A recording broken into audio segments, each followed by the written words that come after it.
Welcome back everybody, DestinysJesus here. So recently I've been playing loads of CSGO, and the biggest skill gap in CSGO in my opinion is how good your aim is, and most of that comes down to how good your crosshair placement is. Same with pretty much all shooter games like Valorant. A lot of other Fortnite pro players actually go ahead and play.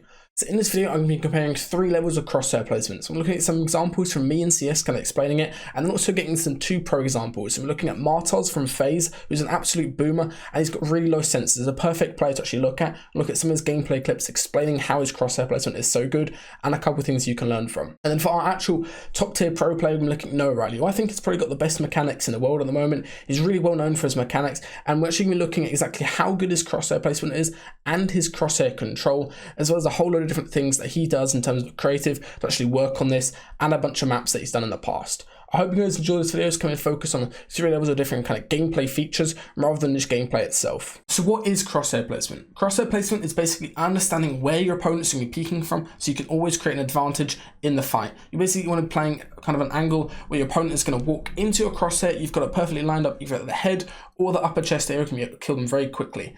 This is something very simple in other games and it's very straightforward to look at, so let's break through to the example here. And also that's very important in Fortnite, but a lot of the times it's kind of overlooked. So right here, just pre-aiming the headshot angle as that opponent walks in, making sure you're not aiming too wide or too tight. As you're going towards this fight here, throw a flashbang off the back, and then very simply, crosshair placement is perfectly at headshot level for this flat area in front of me, so I get an easy kill on the second guy. And then again, knowing those common angles where I know the opponent's been peeking from, so I can just swing out very simply and get a headshot just like that. All of that fight was just pretty much very simple, controlling your crosshair, knowing exactly where your opponent's going to be peeking from. It's get very easy one-by-one engagements. You're not fighting too many opponents at once, and you can just simply headshot each one individually. Now let's go ahead and look at some examples in Fortnite from a couple pro players. So now when it comes to actual crosshair placement in Fortnite, the most important thing I think is trying to optimize how far your mouse is actually going ahead and moving, how much your cursor is moving about your screen, and actually trying to minimize that distance to be as efficient as possible. It also comes from whenever you're doing edits for a build sequence, to going back actually into aiming with your shotgun, you want to make sure there's as minimal distance in terms of flicking back to where your target is. So let's say you go ahead and do an edit. Good example is, I think, is from the Raiders map, which we'll talk about in a second. It's trying to make sure this distance here is as short as possible, so you're not doing some kind of crazy over edit where you're doing like that and then finishing the whole way over there. You're not trying to be as efficient as possible and then finish back exactly where your opponent is. So just like so, doing a very small motion just like that, we're kind of doing like a small circle, and then finishing and adjusting back over there. The good thing about playing, if you don't play with edit release on, I do play with it on, is basically the fact that you can do any kind of crazy edit and then you can drag your crosshair back to exactly where you want to go ahead and line it up, so then you can set up a right hand peak where your crosshair's already perfectly lined up.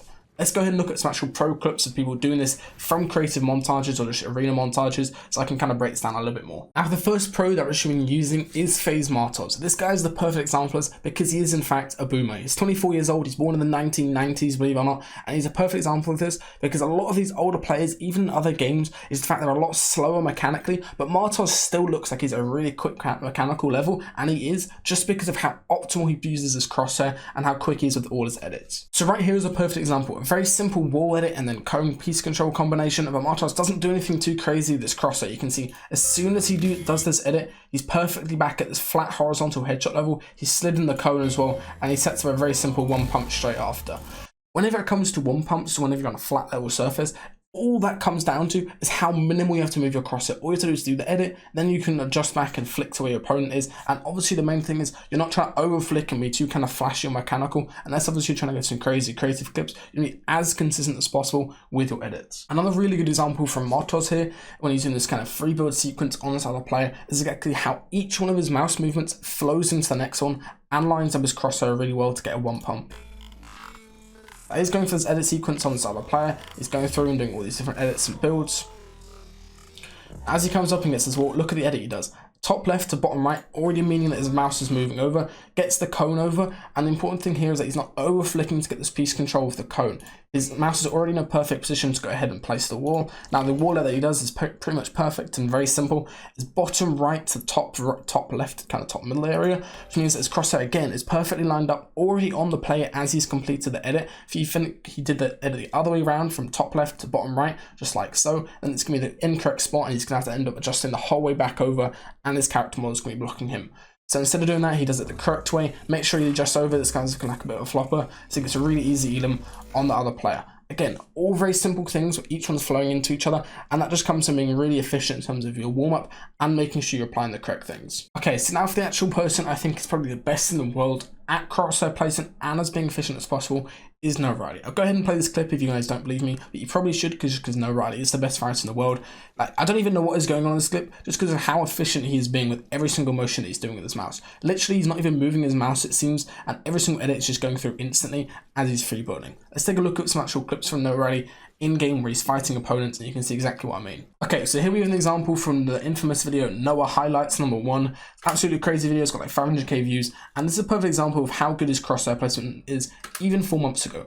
So you can see he did a quick stare edit from the side just like so, then he does the stare edit just like so, and as soon as he does the edit from front to back, you see where his crosshair is finished up after doing so. Because of the fact that he's playing no edit on release means that he can just simply move his crosshair as he's still completing an edit and still waiting for his actual fingers to catch up with how quick he's being with his mouse. Then he finishes crosshair and the guy simply just runs straight into exactly where Noahreyli is aiming, just because of how quickly he's done that edit and how quickly he's set up exactly where his mouse is. There's no adjustment needed after doing that edit because he's perfectly ready to go for the shot straight after immediately. So these are the 2 creative maps I'd actually recommend you guys who actually want to work on this go ahead and do. So it's basically Raiders mechanics training map here, and then the Raiders piece control freeboard map as well, that works on something slightly different. And you also have to change around some of your settings for that one. So let me go ahead and show you exactly what you're doing on this Raiders map. So on this map there's actually a whole load of different things. One thing that's useful on here is basically literally everything. They're also unique and different things that you can actually go ahead and do. So piece control tunnels, piece control edit drills, all those will be very useful as well. So the one thing in this map that I actually recommend doing, obviously everything is really nice and there's a lot of different things that you can go ahead and do, but the one thing is this crosshair training. Basically it means that you're trying to make sure your crosshair movements whenever you're doing an edit are as efficient as possible. Basically all these little red circles that is added around basically show you the perfect way you want to do the edit. And obviously again, you want to try thinking about when you do an edit, you want to make sure even if you were to fail that edit, that you can still get some kind of useful edit out of it. So when I do an edit like this, you shouldn't start in the middle and go round, mainly because if you start in the middle and mess up, it's not going to go through just like so. But if you start on the outside like this and then you were to mess up as you were going around just like that, you would still get the complete edit if you were to mess up. Obviously you want to be trying to make sure you do a full circle, and you want to try to do it in a really small circle just like so. We are only covering around the red. You don't want to be getting too wide and too messy just like so. You can see he's got these for the whole area around here, how efficient you can be on the top. So rather than doing a kind of wide circle just like so, all you're doing is very simply filling in all those squares really neatly just like that.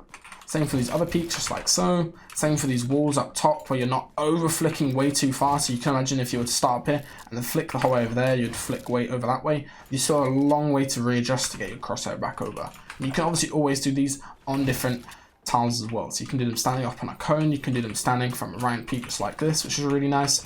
And you can go ahead and practice exactly how efficient you need to be with your crosshair to get all these edits done properly. Now the next map in the actual situation that I'd go ahead and recommend is the second one, the Raiders freeboard piece control map.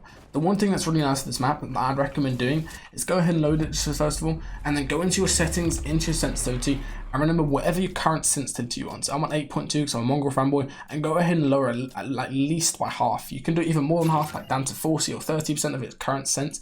Basically just go ahead and lower it straight down to at least half, and then from there you want to go ahead and practice freebuilding and doing all these edits on the lowered sense. There's a couple of different benefits to actually using these kind of lowered sense training. A couple of them is things that I've learned from doing aim of 7 routines in the past for aim practice. I just found that you get so much more, actually you have to put so much more thought into what you're doing with your crosshair to go ahead and build on a lower sense, because you have to put a lot more effort into doing the edits, even if you do them wrong. So you can, as you can see as I'm running through this map, there's a lot more motion I actually have to put into doing all my edits, and that's why your crosshair placement is so much more important, because you can't have like a really lax laser crosshair but it's too far, because you have to control it a lot more. It does take a while to get used to, but you can notice as soon as you go ahead and change your sense back to normal, your aim will feel a lot more crisper and a lot more in control, and also your free builds and everything like that will go ahead and feel a lot stronger as well. Now with this map, the really unique part of it, and what I'd recommend when doing this in a normal map, is the fact that you do these pieces that you can go ahead and free build around with, so you can basically fill in all the squares as you're free building around, and you can go ahead and actually play around all the different build pieces that are already set up on this map. And then once you're done, I'd recommend doing like 2 5-minute run throughs on here. Once you're done, just go ahead and very simply put your crosshair and your sense back up to where it was originally, back to your current sense, and you'll find that you feel like a lot more in control, and you also feel a lot more snappy with exactly where your sensitivity is at.